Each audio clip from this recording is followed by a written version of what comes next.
In the late 1800s, Aji was one of the few female lion tamers in Europe.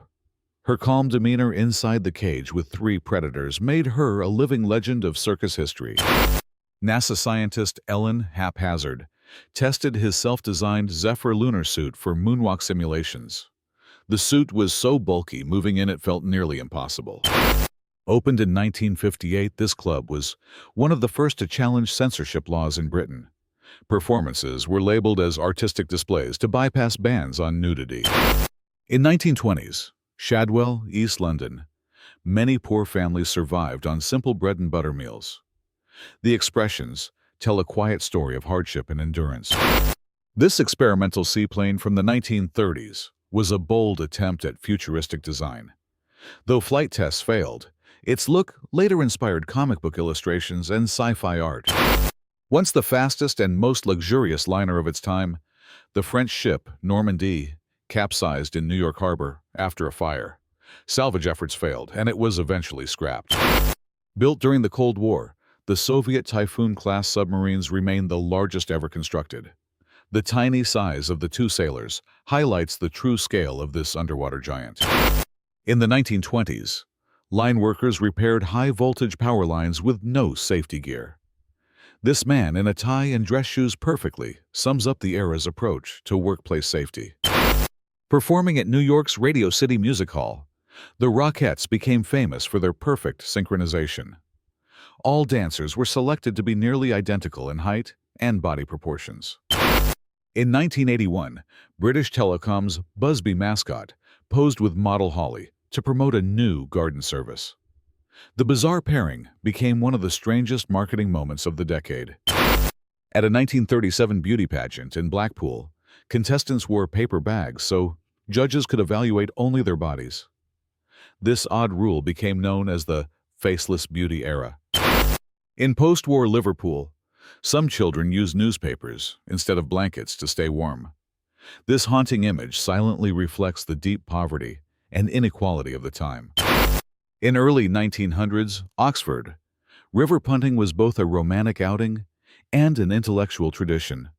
Instead of oars, long poles were used to glide along the water.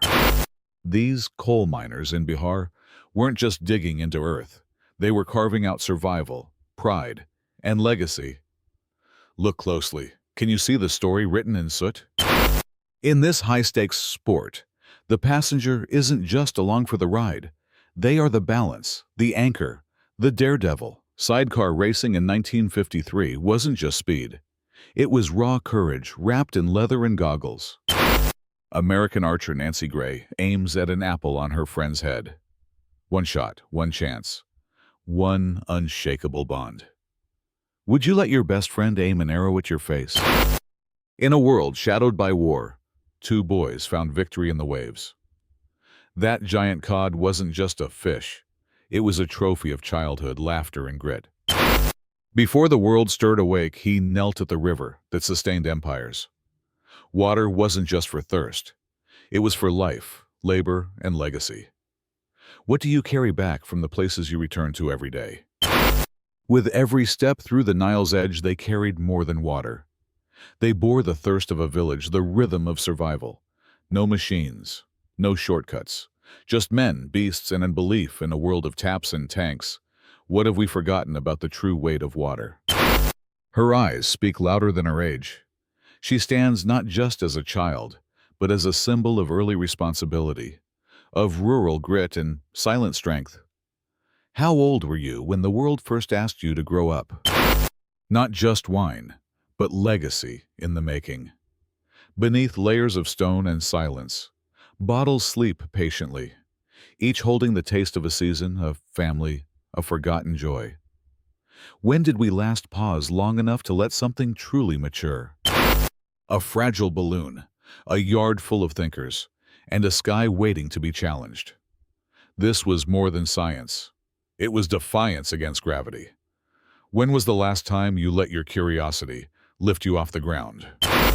Perched above a deadly drop, this rickety bridge between Uray and Silverton wasn't just a route. It was a test of courage. One misstep, and the mountain takes its toll.